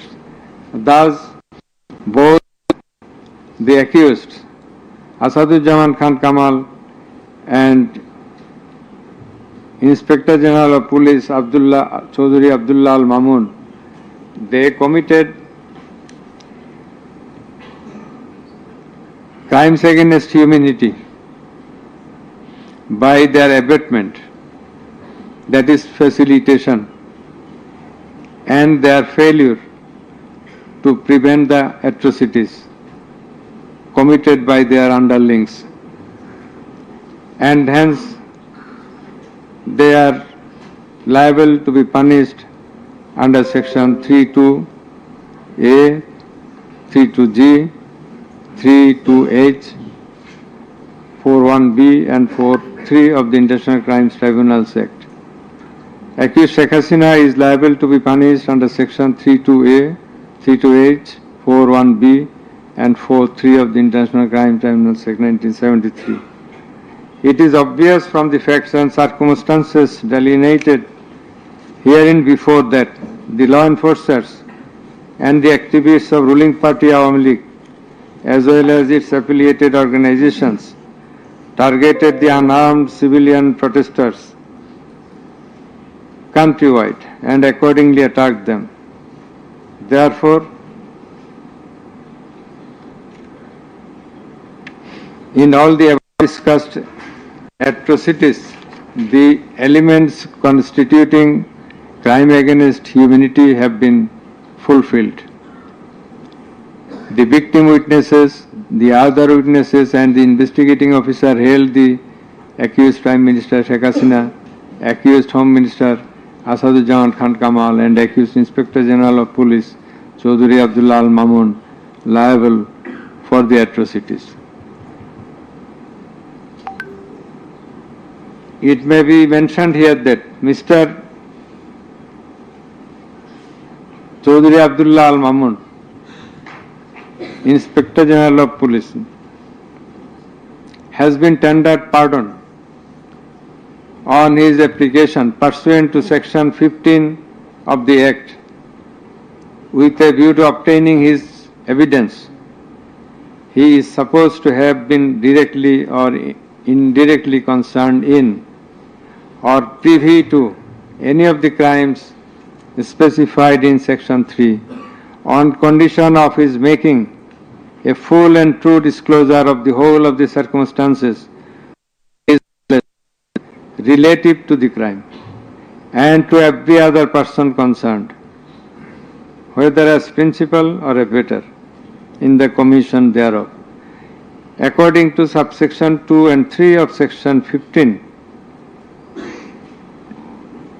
he has been examined as a witness and detained in custody until today. It appears to the tribunal that he made a full and true disclosure of whole of the circumstances within his knowledge relative to the crime and to every other person concerned, both as principal and abettor in the commission thereof. He categorically admitted his involvement in the alleged acts and disclosed that a core committee consisting of Home Minister Asaduzzaman Khan Kamal himself used to hold meeting every day at the residence of accused Home Minister Asaduzzaman Khan Kamal to take decisions as to the necessary measures to face the movement of the students and to pass the instructions necessary instructions. He said that accused Prime Minister used to pass directions to the core committee in this regard. This accused also said that Sheikh Hasina directed them to use drone to trace the location of the protesters and to use helicopter and lethal weapons to kill the protesters. He mentioned that chain of command in the police service was not maintained. In most of the cases, the highest authority used to communicate or contact the mid-level officers like Additional Commissioner Harun Rashid, Additional Commissioner Monirul Islam. Accused Prime Minister Sheikh Hasina passed the direction in presence of Additional Deputy Commissioner Praloy Kumar Joardar during a core committee meeting. And as such, Joardar conveyed the direction to all the concerned officers throughout the country. Direction means the direction to use helicopter and lethal weapons as well as drones. Chaudhry Abdullah Al-Mamun also mentioned in his testimony that he had a clean image and track record throughout his service for long 36 years. There had been no allegation against him during his long tenure.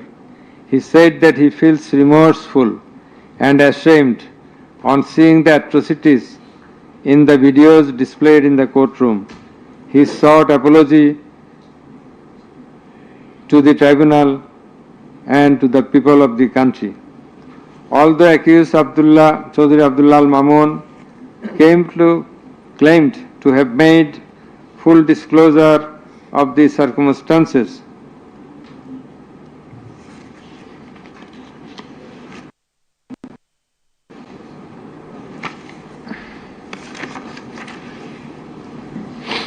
and we do also believe that he made a full and true disclosure. But the offences he committed and admitted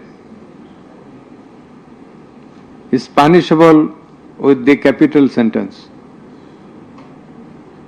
And as such, in consideration of his disclosure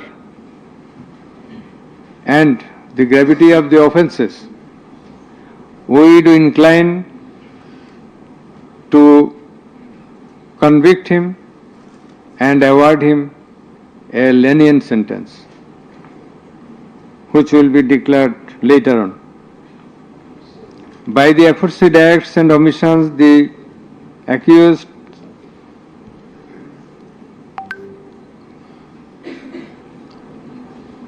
committed crimes against humanity under section 3(2)(a) subsection G Clause H, 41, 42, 43 of the International Crimes Tribunal Act 1973, as stated before. The accused Sheikh Hasina and Asaduজ্জামান Khan Kamal remained in abscondence ab initio, despite the fact that notices and warrants were duly served in their given address according to law. Moreover, they were asked by publishing notice in 2 daily newspapers to appear and contest the case, but they did not turn up. Thus, their abscondence itself is suggestive of their guilt. The learned State Defence Counsel contended that the trial of the accused persons under the International Crimes Tribunal Act 1973 is not tenable, since the Act was passed in the Parliament for the purpose of trial of the criminals of War of Independence in 1971. While arguing this, the learned State Defence Counsel perhaps did not have a refusal of the provisions of the Act as well as the preamble thereof. The preamble of the Act says that the Act was made in order to provide for detention, prosecution, and punishment of the persons for genocide, crimes against humanity, war crimes, and other crimes under international law, and for the matters connected therewith. Section 3 of the Act provides that the said crimes committed both before and after the commencement of the Act, before 1973, after 1973, are triable by the International Crimes Tribunal, whereupon the contention of the learned State Defence Counsel is not tenable in law. Moreover, Article 47 of the Constitution of Bangladesh has given upper hand to the International Crimes Tribunal Act 1973 over the Constitution itself. The State Defence Counsel also contended that for the purpose of proving atrocities throughout the country, witnesses from all over the country have not been examined. In this context, we have to say that witnesses from many parts of the country have been examined, and they have adequately proved the atrocities in almost every part of the country. The victims, the family members of the dead and injured protesters, as well as the eyewitnesses, gave their testimony, which are enough for the proof of the charges. Quantity of witnesses is immaterial, while there are a small number of qualitative witnesses. Still, the number of 54 witnesses examined by the prosecution is not small. The learned State Defence Counsel also alleged that the audio conversations in question have not been examined by more than one department like CID. In this regard, we would hold that the genuineness of the report of CID has not been challenged, nor has the report been proved ingenuine, whereupon no other department was in need of holding further examination thereof. It is the further allegation of the learned State Defence Counsel that accused Sheikh Hasina and Asaduজ্জামান Khan Kamal did not incite or order the commission of the crimes against humanity as alleged, nor did participate in the commission thereof, and thus they deserve to be acquitted. The learned Chief Prosecutor, in course of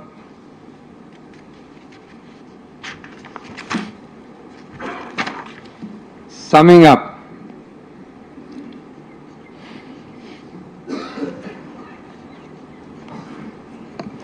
asked for passing necessary order restraining Awami League from running activities as a political party.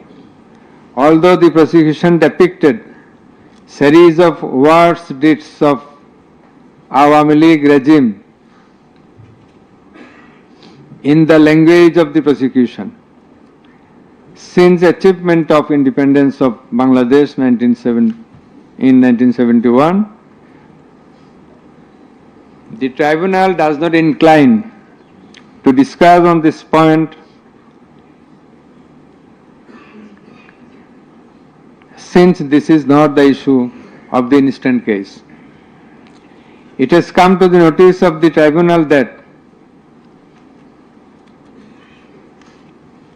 accused Sheikh Hasina, in defiance of the orders of the tribunal to appear and contest the case, has given interviews in the media wherein she denied the allegations leveled against her in this case and also made some derogatory remarks. I have noted this aspect beforehand, but in some of her interviews, she impliedly admitted her superior command responsibility. The United Nations Human Rights Commission categorically stated in its report that the political leaders issued direct orders and other directives authorizing and guiding operations by BGB, REB, DGFI, Bangladesh Police and Detective Branch that involved serious violations of human rights against protesters and other civilian, including extrajudicial killings and arbitrary detention. It has been stated in the report that 1,400 people have been killed by use of lethal weapons during the July movement 2024. By the political leaders, the United Nations Human Rights Commission meant the highest government authorities. The authorities in question are unprecedented in the history of Bangladesh. The nature and extent of cruelty administered upon the protesters, inclusive of infants, women, and old, stirred the hearts of the people throughout the world. On seeing the scenario of dead and injured protesters and their outcry in the videos displayed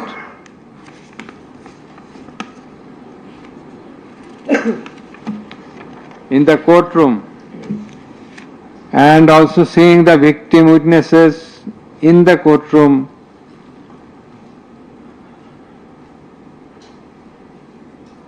for giving testimony, who lost their skull, eyes, nose, hands, and legs. Any human being will fail to be in the normal state of mind seeing such scenario. Such atrocities must be brought to an end at any cost. Justice must not fail. In view of all the above facts and circumstances and findings, it is hereby ordered that accused Sheikh Hasina be found guilty on 3 counts under charge 1. Count number 1, incitement.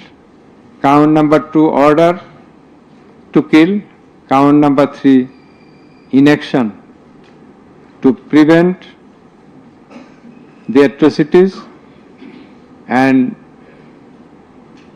failing to take punitive actions against the perpetrators, and thus she is punishable liable, she is liable to punished under section 3, subsection 1A, section 3, subsection 2, clause G, section 3, subsection 2, clause H, section 4, subsection 1, clause B, and section 4, subsection 3 of the International Crimes Tribunals Act 1973 under the charge number 1. But we do hold that for all these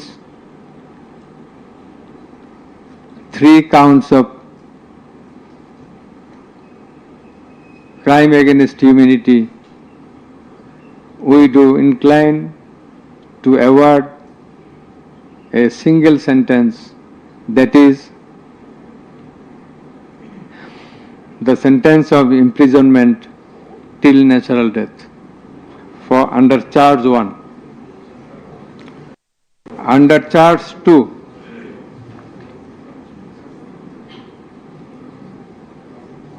accused Sheikh Hasina is liable on 2 counts. On 1 count, there are several counts. For 1 count, that is passing the order for deploying drones, helicopters, and using lethal weapons to kill the protesters. She committed crime against humanity under section 3, subsection 2A and section 4, subsection 1B of the International Crimes Tribunal Act 1973.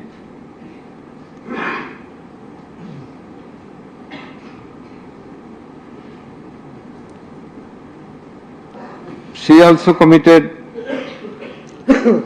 the same crime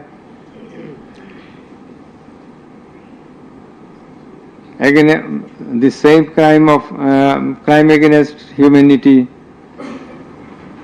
on the second count, killing 6 persons at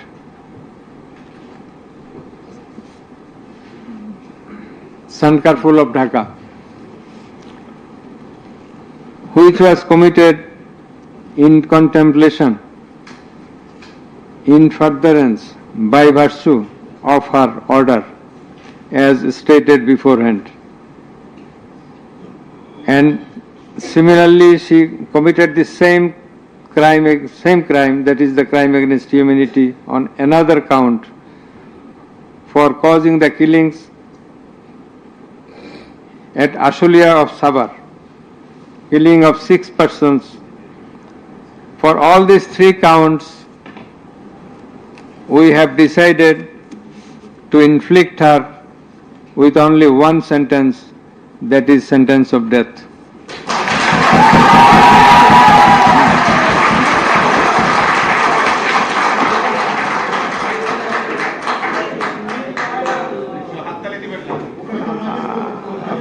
Please. For আপনাদের বিনীতভাবে অনুরোধ করছি আদালতের decorum, ট্রাইব্যুনালের decorum maintain করার জন্য। আপনাদের যা উচ্ছ্বাস, যা এক্সপেকটেশন, যা প্রকাশভঙ্গি, সেটা আদালতের ট্রাইব্যুনাল রুমের বাইরে যে করলে সেটা আরো শোভনীয় দেখা যাবে। Thank you. প্লিজ সাইলেন্ট থাকবেন।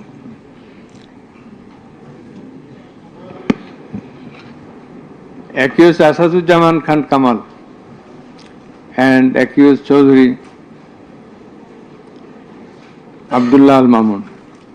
Accused Asaduzzaman Khan Kamal is liable for committing crime against humanity for the occurrence of killing 6 persons at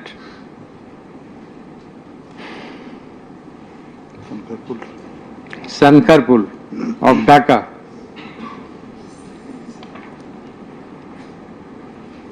In this occurrence, they are liable for committing crimes against humanity by their abatement and failing to prevent the atrocities and also to failing to take necessary preventive measures, punitive measures. And thus, Asaduzzaman Khan Kamal is held liable for the commission of crime against humanity under section 32A, 32G, 32H, 41B, 43 of the International Crimes Tribunal Act 1973 for the commission of killing of 6 persons both at Sankarpur and 6 persons at Ashulia of Sabar. And for both the occurrences, he committed 4 counts of offences, crime against humanity, 4 times, by his abatement and failure to take necessary actions in Sankarpur, by his abatement and failure to take necessary action at Ashulia. So for all these 4 counts, we have decided to award a single sentence of death to Asaduzzaman Khan Kamal. As regards Chaudhry Abdullah Al Mamun, as I have elucidated before, he has contributed to the trial of this case by making full and true disclosure of the circumstances within his knowledge. Yet, he also admitted, and he was involved in all the occurrences throughout the 36 days of movement, considering both his contributions, his admissions, with the material evidences to the tribunal to arrive at the correct decision, and also in consideration of the gravity of the offence, we are both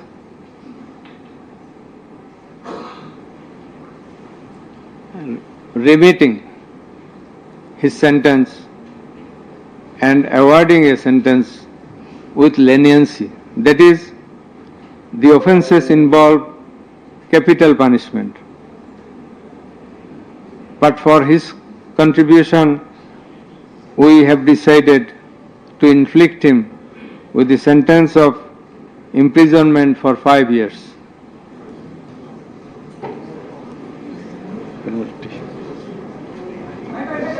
The properties of accused Sheikh Hasina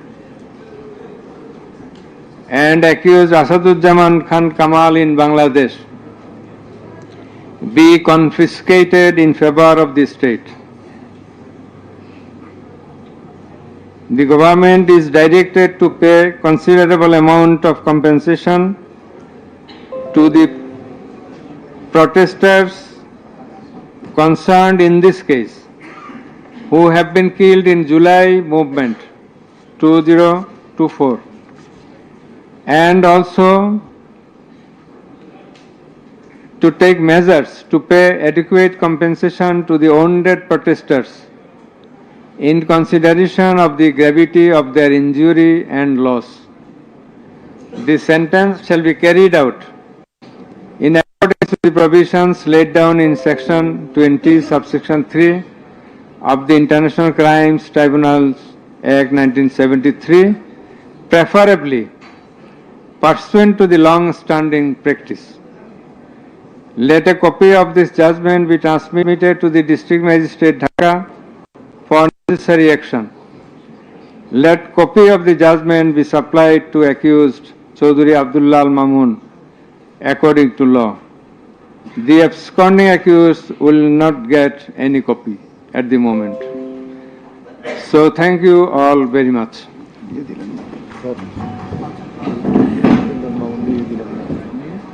लिए मानी है